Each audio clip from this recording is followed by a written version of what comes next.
What is going on, guys? This is the hot take. This is where we dive deep into one topic. Today's topic is sacrifice. For you that don't know me, my name is Jesse Burrell with Batch TV, and this channel we talk everything real estate. Coming up next.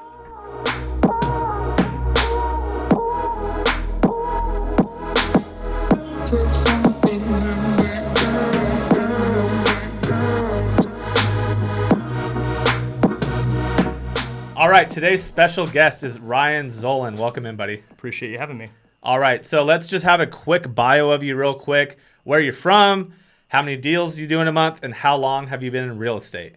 For sure. So I am 23 years old. I started real estate at 18. I'm originally from Illinois. I moved out here when I was young, so I basically grew up out here. In Phoenix? Basically in Phoenix, yeah. And just in the valley. And then as for deals per month, we're doing close to 10.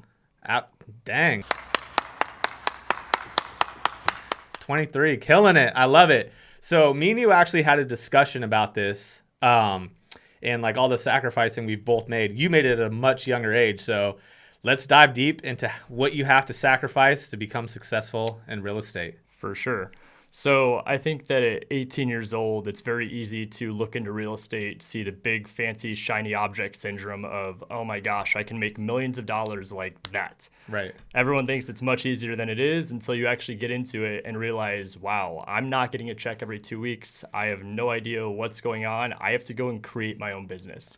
So for me at 18, I think the biggest sacrifice I made, honestly, was relationships. I lost a lot of friendships. I lost actual relationships, lost touch with some family members. It's just like you outgrow a lot of people. And ironically, that was a conversation that I had with my dad prior to getting into real estate. He told me I was going to outgrow a lot of people my age very quickly. And again, at 18, whatever, man, I trust you, sure. Like how much is that actually true? Yeah. And then now I could say fast forward 5 years, he was right. Like I've lost a lot, but it is what it is. It was for the greater goods, and at the end of the day, if I could go back and do it all over again, I would. So. Yeah. So that's one of the big things for me as well is I didn't get into real estate until I was 28, but I had a lot of friends, long-term friends, and I didn't really get the advice that you got, but I learned quickly that you outgrow people, especially when you're an entrepreneur. You kind of have to think differently. I try and focus a lot in a positive mindset.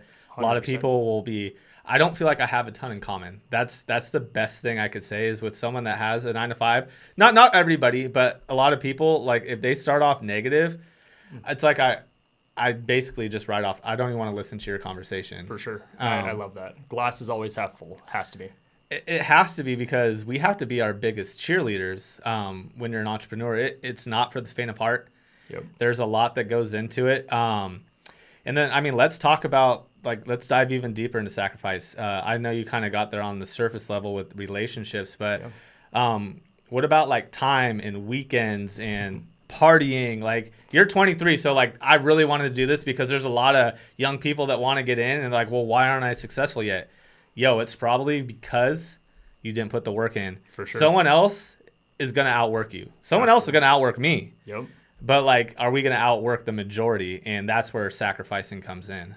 When I was in real estate school, I tried doing originally, it was like the 9 or 10 day crash course. Right. And it was so overwhelming with information at 18. You don't even realize what you don't know until you get in front. And for example, somebody could have told me a good interest rate was 40%.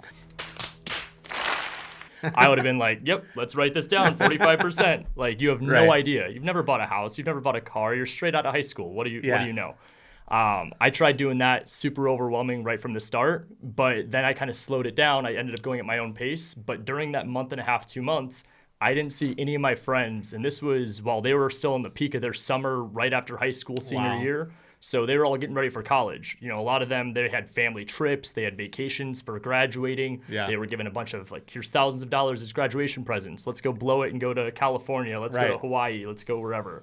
I was in real estate school. I just buckled down and I got it done in a month and a half. So that was the first example I had of just vision, just tunnel vision, just had to go. But what made you want to be different from them? A lot of people is the college route. For sure.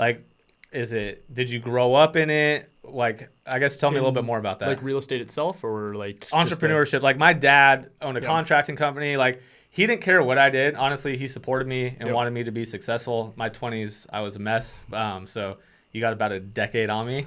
But like, what made you want to be like, hey, I don't want to go the school route? Yeah. Because the school route, yes, you're working hard, you're doing your schoolwork, but you got a lot of time to have a lot of fun. You're going into, hey, I'm starting my own business at 18. So let's talk about some more sacrifices on what that looked like. Yeah. So I have the upbringing of my dad creating his own business. It's a restaurant repair and HVAC company.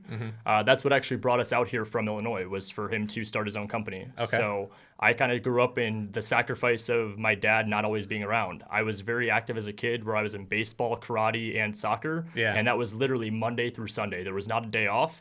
And I remember there being days like where he wasn't there at the games or the tournaments or whatever, and it just is what it was. Right. But that was like, I saw that he was the provider. He was the guy that was willing to go and do what he had to do in order to make ends meet.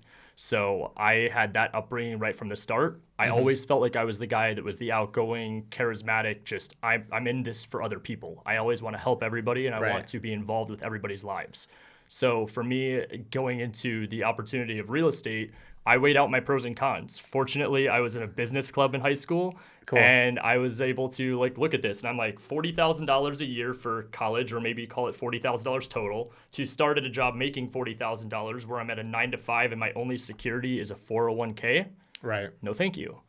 So I ended up going right into real estate school just because I knew I wanted to make a name for myself. I went against the grain of going in the family business. I was the suit and tie type of guy rather than the one to go get my hands dirty. Right. And I just kind of fell backwards into entrepreneurship, aligned myself with the right people, and knock on wood, here I am 5 years later. Yeah, that's crazy. Let's talk about kind of like weekends and for sure.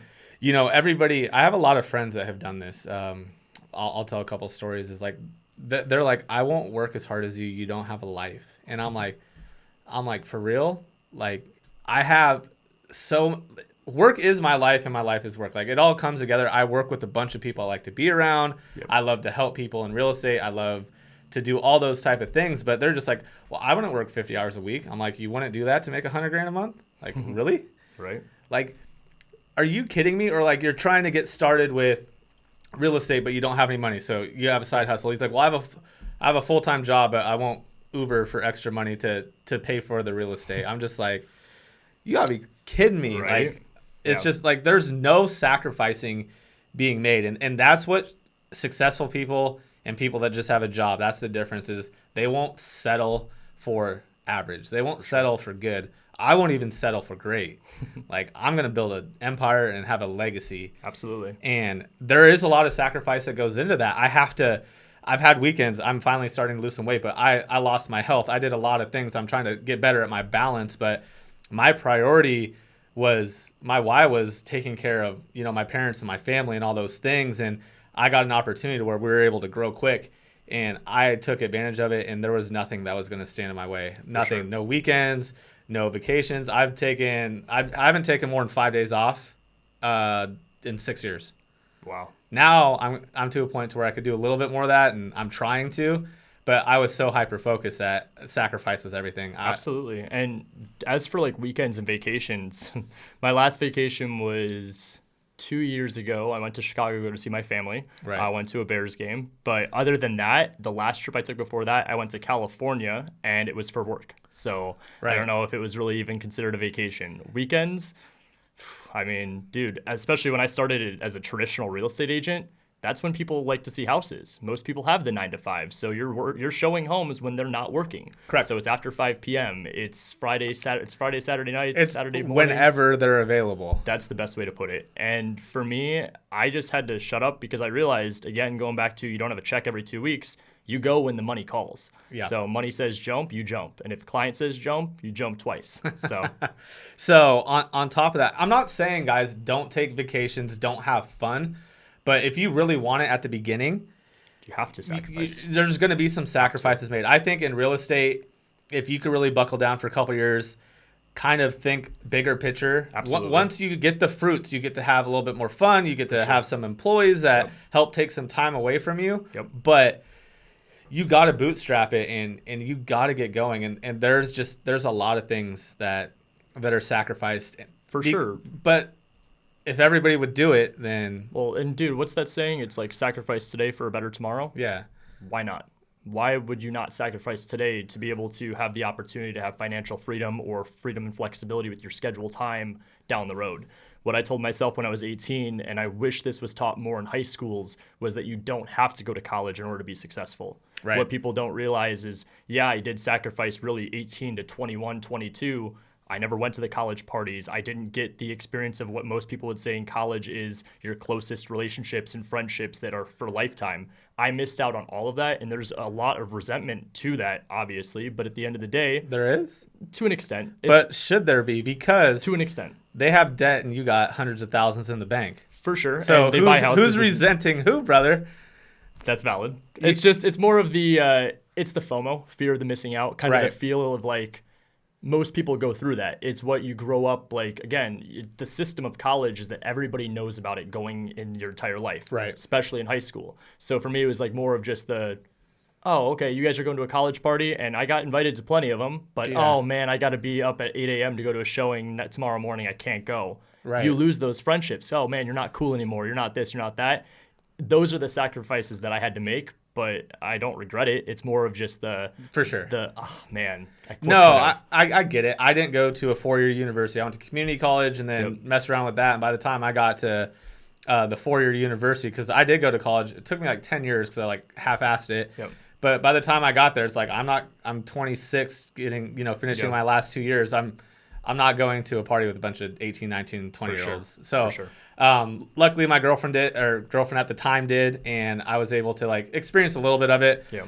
But I mean, it was, I would tell you firsthand that, I would do what you did. 10 times out of 10 times. Absolutely. And if I could go back, the only thing I would have done differently is try to get more of my friends to have the same understanding and vision that I did. I understand though. I fully get where you're going to go with this. It probably wouldn't have panned out. It's just wish you could bring them with type thing. No, but I feel like you lose them too for a while, and then after some time too, they'll come back too and be like, "Yo, I was wrong." Like, I understand what you did now. Even if they're not an entrepreneur, they're just like, and the real ones, they're proud of you. For sure. The ones that weren't, jealous.